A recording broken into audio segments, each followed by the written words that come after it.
Muy buen día, arquitecto. Mi nombre es Irving Javier Rivera García. Soy estudiante de la carrera de arquitectura en segundo año.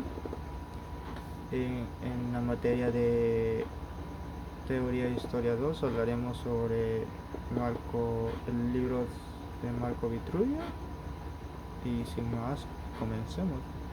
En este libro, Marco Vitruvio comienza hablando sobre la comunidad primitiva y el origen del ser humano, de los edificios, perdón, y este desglosa un rasgo histórico de los mismos, incluso llega a redactar en la forma en la que se deben seleccionar la gama de materiales en los que se deben usar en el proyecto, desde su inicio en las cuevas hasta el descubrimiento del fuego.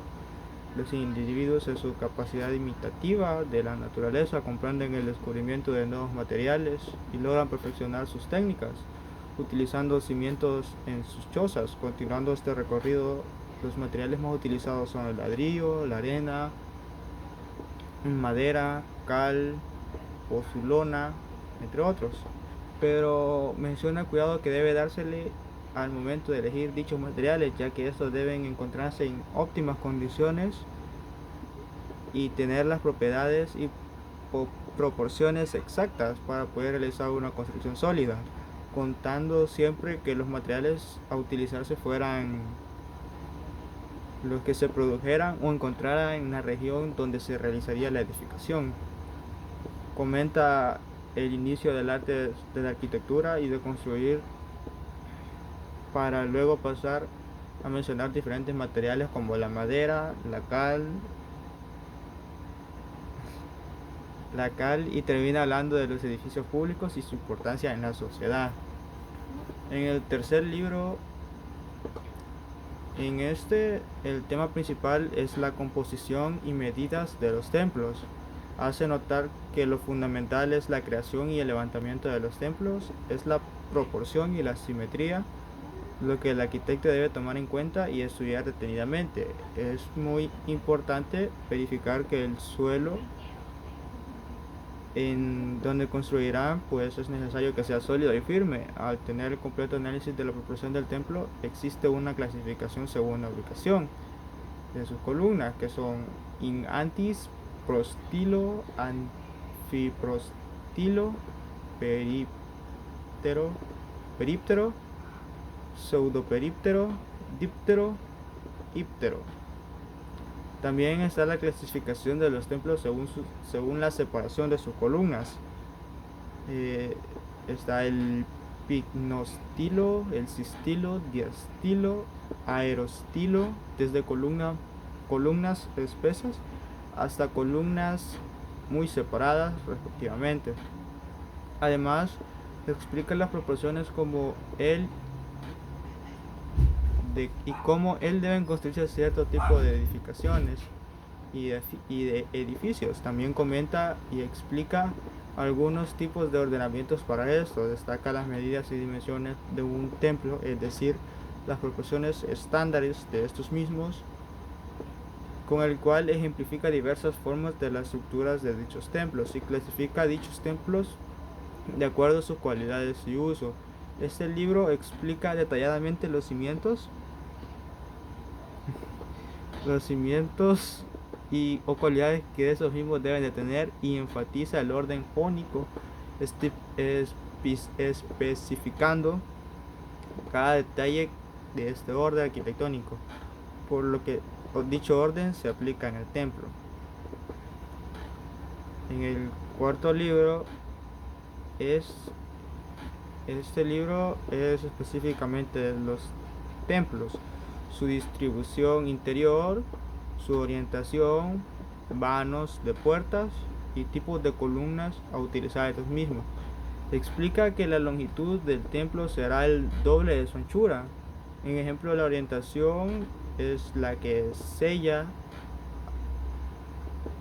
que es una habitación donde se ubica la imagen o estatua de la deidad. Se orientará al occidente con el fin de que las personas que llegaran pudiesen apreciar la estatua y dirigir sus súplicas o llevar a cabo sus sacrificios. Es notable que se basan en creencias y conforme a estas las condiciones del lugar se concluyen dicha orientación. Las columnas dóricas no son muy aceptables en los templos, pues su robustez no es agradable ni adopta para la función que se realiza en esta edificación. Son adaptados los órdenes arquitectónicos dórico, jónico, corintio, los cuales le dan carácter a las edificaciones y expresan su naturaleza. Describe el orden en que las columnas deben ir, su disposición dentro y fuera de la estructura. Destaca algunas características del orden corintio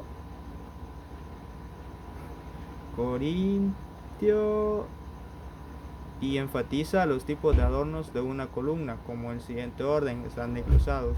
El orden dórico, con buenas descripciones, y por último habla de las sellas. En el quinto libro trata de cómo construir edificios públicos y estos deben estar distribuidos en su interior. En él se definen aspectos que deben tomarse en cuenta para la realización de edificios: uso público, la relación entre ellos y las creencias que deben existir. Si es necesario, la elección de lugares en el conjunto de la ciudad, el análisis del clima para el mejor funcionamiento de las mismas y la ciencia que existen en los teatros, tanto su distribución interior y también explica cómo funciona el artista dentro de la construcción de los vasos de teatro. Se trata de unos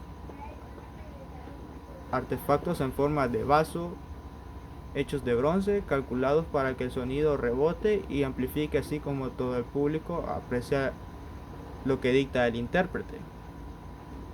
Entre los edificios de uso público se pueden mencionar baños, palestras, basílicas, siempre cerca de los foros y foros continuos a las cárceles. Teatros, asimismo, habla sobre construcciones bajo el agua. También de elegir los materiales adecuados y la colocación de elementos para el soporte. Sobre la ubicación del teatro, Vitruvio hace referencia que lo más favorable y lo saludable para el teatro. Una vez que ya ha sido establecido el foro, debe elegirse el lugar más favorable y saludable para el teatro, donde se desarrollen los juegos durante los días dedicados a los dioses inmortales, como dichos en el libro primero, que trata sobre las condiciones más salubres de la construcción de las ciudades. Y con esto termina mi análisis. Sí, pues está relativamente bien de tiempo, y espero que... Gracias.